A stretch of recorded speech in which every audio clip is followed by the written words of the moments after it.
once like a nation state has a hold of a quantum computer, supercomputer, that's just going to like obliterate how we know security today.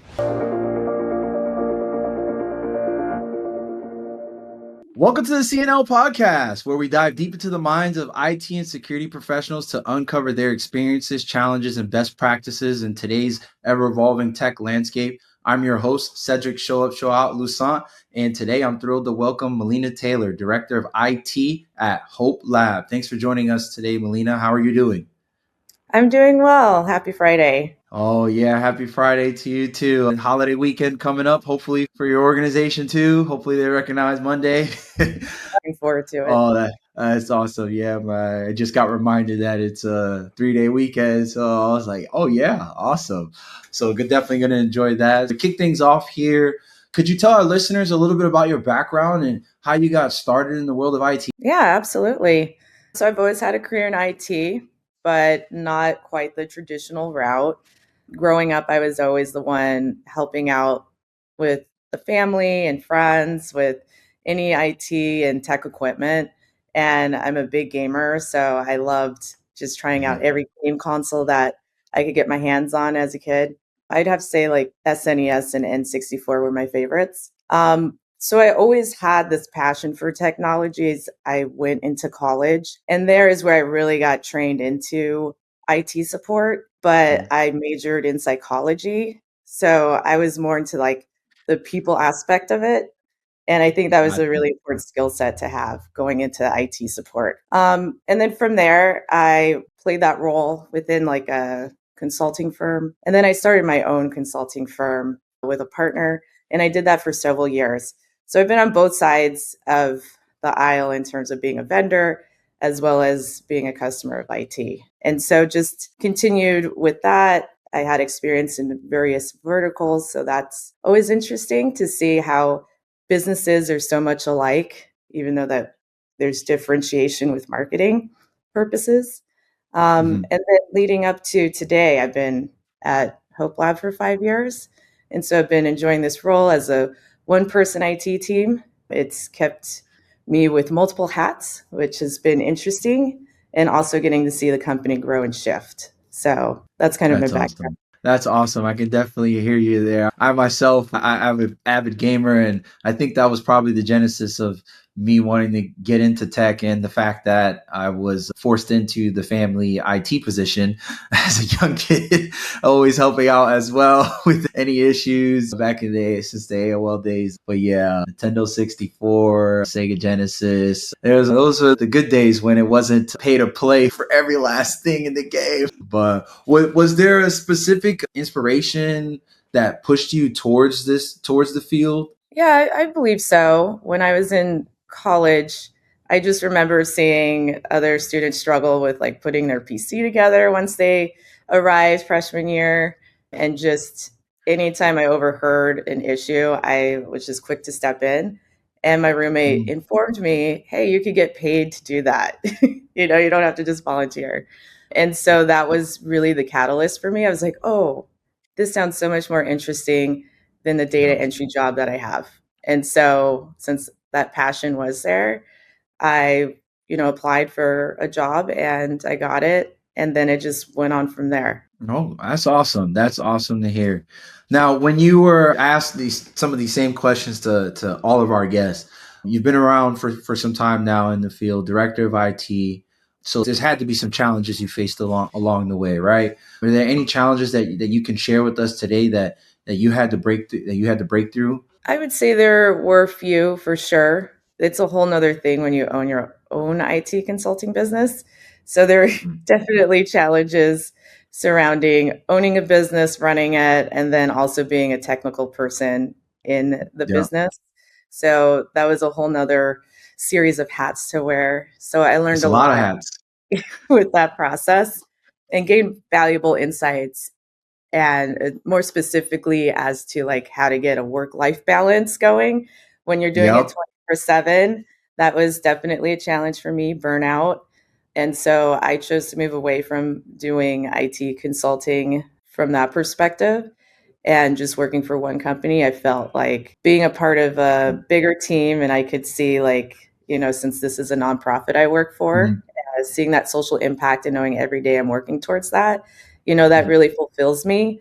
And I also can step away and have time to work on other hobbies and do other things. It's not 24/7 IT and getting no sleep.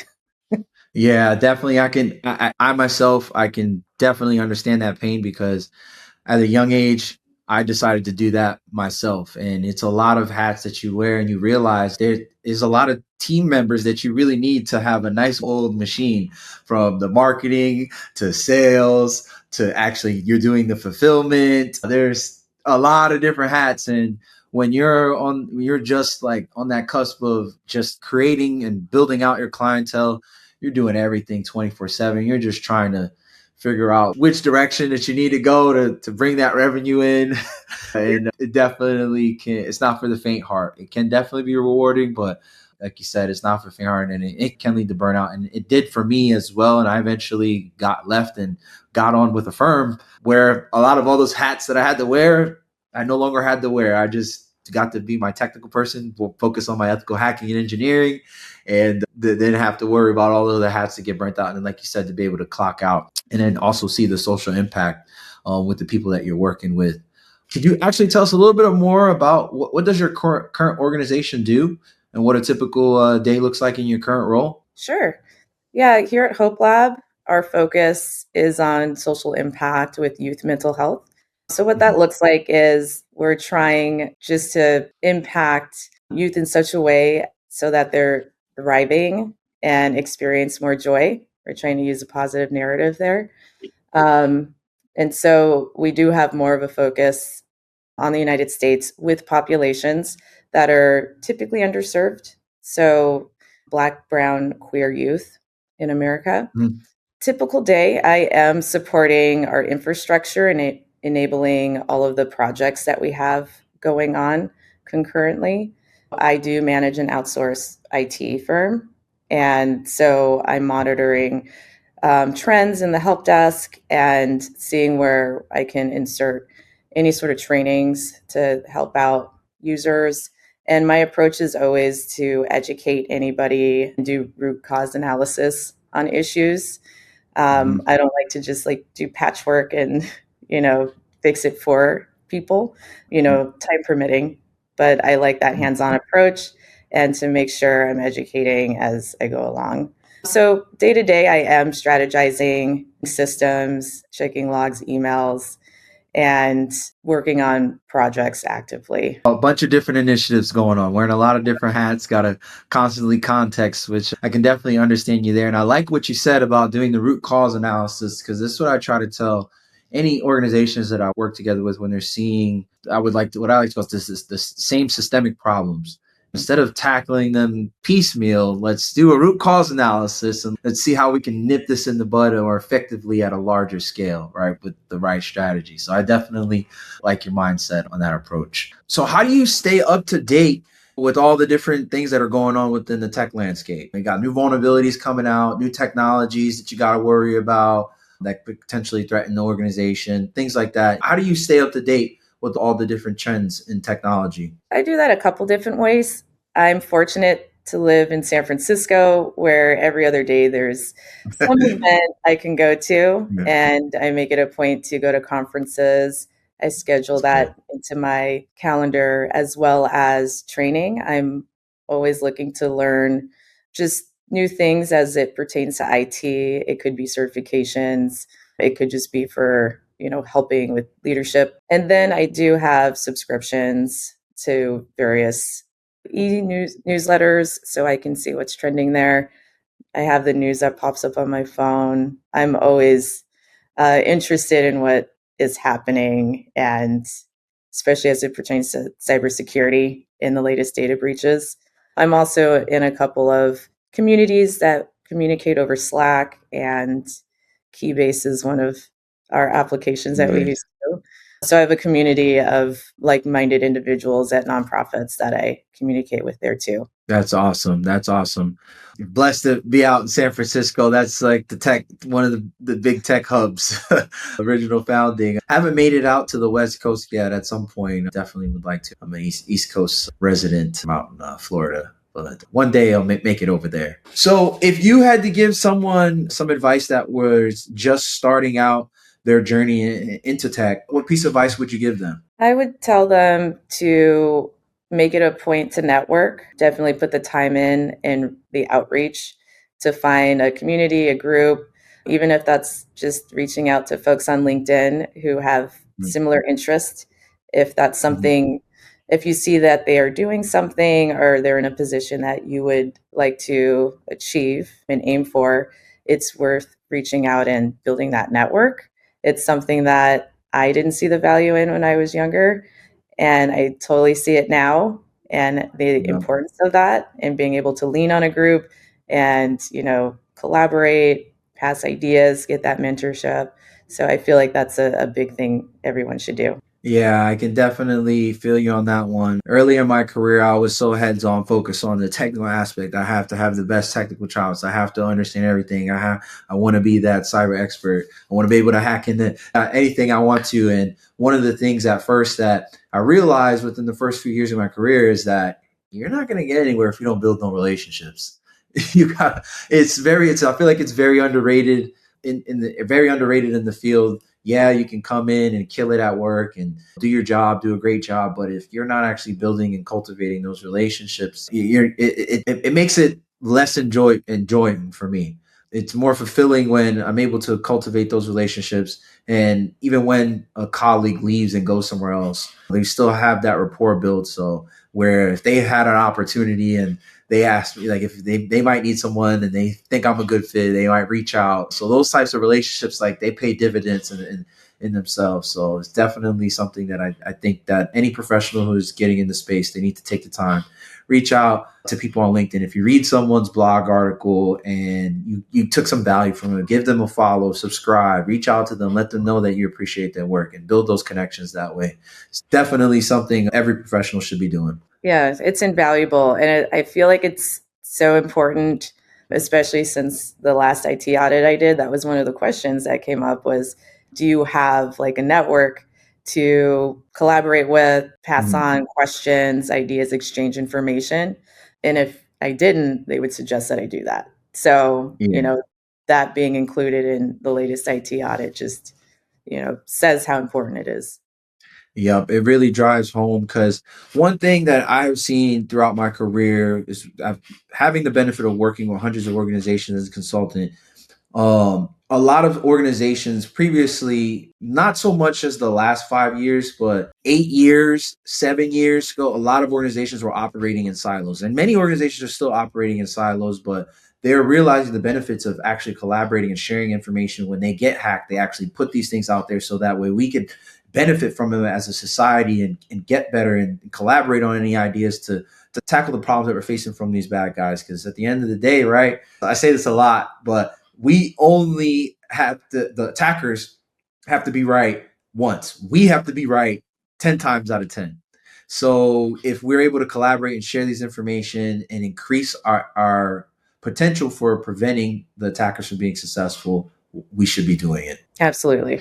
But besides that, besides network, what do you think are the most important skills for professional to develop in this space? Like there's a lot of different areas within technology, but what do you feel are the main skills that professionals need to develop? In terms of soft skills, I would say those are important to develop. So, being able to communicate effectively to other people, Yeah. that's definitely a key skill to have. So, whether that's like taking a communications course or, just, getting mentorship in that area. Then, two, I would say being aware of cybersecurity. I feel like no matter what your job in IT, that piece is just so important. In my role, I definitely bring the lens of cybersecurity whenever I'm looking at a product, a process, data governance, and privacy. So just having those basic digital citizenship skills, knowing Mhm.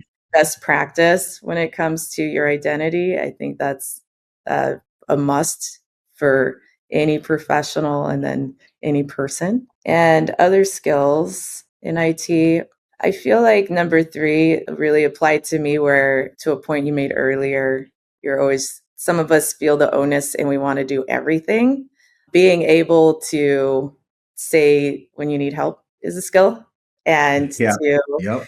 have somebody help you out, and whether that's a collaboration or just having them do a task because you need to get it off your plate. I think Mm. that's a big skill to have too, is just asking for help. Yep. Yep. I can definitely feel you on that one in many different aspects. Like how you said, just whether you need help because you don't have the bandwidth and you need to get it off your plate, or you might be spinning your wheels, stuck on a certain problem, and might just need a fresh pair of eyes to help work it through with, to collaborate with. But definitely can understand that. Do you believe there? Do you believe there's any trends or emerging technologies that you believe will shape the future of IT and cybersecurity? What a common thing I hear about is artificial intelligence when I ask that question. But what's your take? Yeah, I mean, between AI, which has always been around, I know it's become more of a buzzword because of generative AI.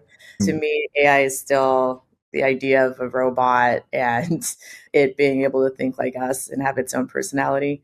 But in the future, the quantum computing is definitely going to change the landscape. Yeah. And we do talk about that today with our approach to security, and how once like a nation state has a hold of a quantum computer, supercomputer, that's just going to like obliterate how we know security today. So Yeah. that's in the back of my mind. I don't know, which generation will have to deal with that, but Pretty it will soon. Pretty definitely. soon. Pretty soon. I think it was the NVIDIA CEO. I forgot how long he said he believes we're away, but I think that with the advancements that we're making in especially our computing power with GPUs, and I don't think it's that far away. I think it's definitely will be in this lifetime that I mean, hopefully. And the day quantum computing gets to the level where a nation state can mass produce it, all cryptography as we know it is obliterated. So Yeah. I see that NIST and some other organizations are already pushing for certain protocols and algorithms that are supposed to be post quantum computing resistant, but just taking into a fact, let's make it much harder. So even if you do have quantum computing, let's make it much more harder and much more time consuming. Because the theory is what they're saying is that these nation states, they're breaking into a lot of different targets. As like they targeted our telecom providers, other different pieces of critical infrastructure. And what they're saying is that they're positioning themselves to vacuum up all the data that they possibly can. And even if they can't see it right now, at some point in time in the future, they get quantum computing or any of the adversaries and they have that encrypted data, just be able to load up that cracker with the quantum computing and just start cracking away. And depending on how useful the information is, it might not be useful then, but still, you never know. Yeah, just the fact they can do it and gather it, right? At least we're a little Yeah. bit more forward thinking about that, unlike instances of like Mm. Y2K. Like, why didn't we see that coming? I We had think to it was change everything to four digits. yeah. I think it was probably the lack of imagination back then. I think when a lot of people were designing certain technologies, especially in those earlier days, people would abuse technology to the extent that we do now, right? But if you could go back and give yourself a piece of advice at the beginning of your career, what would it be? Yeah, I would say outside of building a network and putting some importance on that, I would say sticking to protocols. For example, if you have a job that you're doing and while you're doing it, you're like, oh, let me get this other item done. Um, Putting too much into one job can Yeah. cause it to just implode. And then you're Yeah. dealing with like a whole new, bucket of worms, and trying to get everything like putting fires out, as opposed to just, hey, we Mhm. scheduled this to do this during the maintenance window. Don't try to stick all these other things in. Or, like protocol, as in if you're going to make any systems changes, make sure it's within those maintenance windows, no matter what the engineer on the other side of the line might be saying to you, that, oh, nothing will happen. It's always it Gotta shouldn't test it. go down. But there's You never always more. know. Yeah, you gotta really stick to that. And I've Mm. had experience of not doing those things, and so I would have loved to have followed this advice early on. But I was pretty stubborn. I'm like, no, I can get this other thing done too. And yeah, sometimes it doesn't work out in my favor. It's a disfavor. Yeah, I laugh there because I feel that so much because I have ADHD. I'm pretty open about it.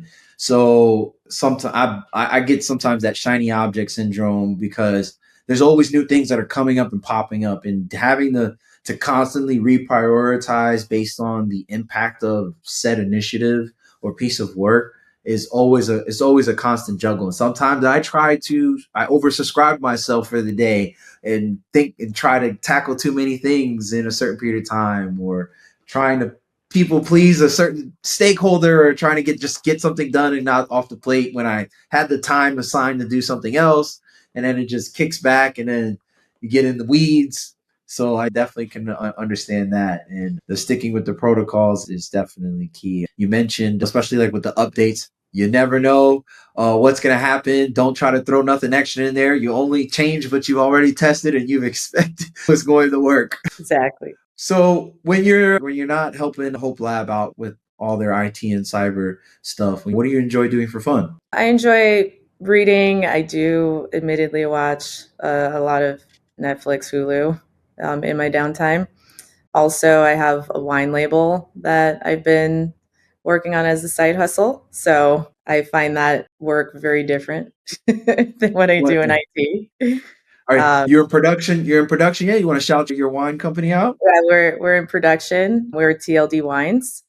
Okay. We make wine in Napa, Sonoma Valley. We're based out of Napa, and we have some Cabernets and a killer Chardonnay. So, yeah, outside of that, I also love to give back to the community. So I volunteer at a couple of places, and yeah, that once again gets me out of this space of IT and engineering Mhm. mindset and more into the creativity space. So I really That's appreciate awesome. that. That's awesome. That's awesome. So TLD Wines, is that only available in California, or are you shipping out, or? Yeah, we're able to ship to other states. So Okay. both. Fair enough. So if any listeners want to check out TLD Wines, definitely check Melina out and support the brand. Other than that, that's really all I have for us today. Thank you again for coming on the show and sharing your incredible insights and experiences with us today. For our listeners, where could they find you online, Melina, if they wanted to connect with you? LinkedIn would be the best place. So Melina Okay. Taylor. All right. Fair enough. So for our listeners that want to connect with Melina, check her out on LinkedIn. For anyone who's new to the podcast, whatever form you're hearing this on, Apple Podcasts, Spotify, YouTube, please help the show grow. Do not forget to subscribe for more conversations with IT and security leaders like Melina. Until next time, stay safe, stay secure.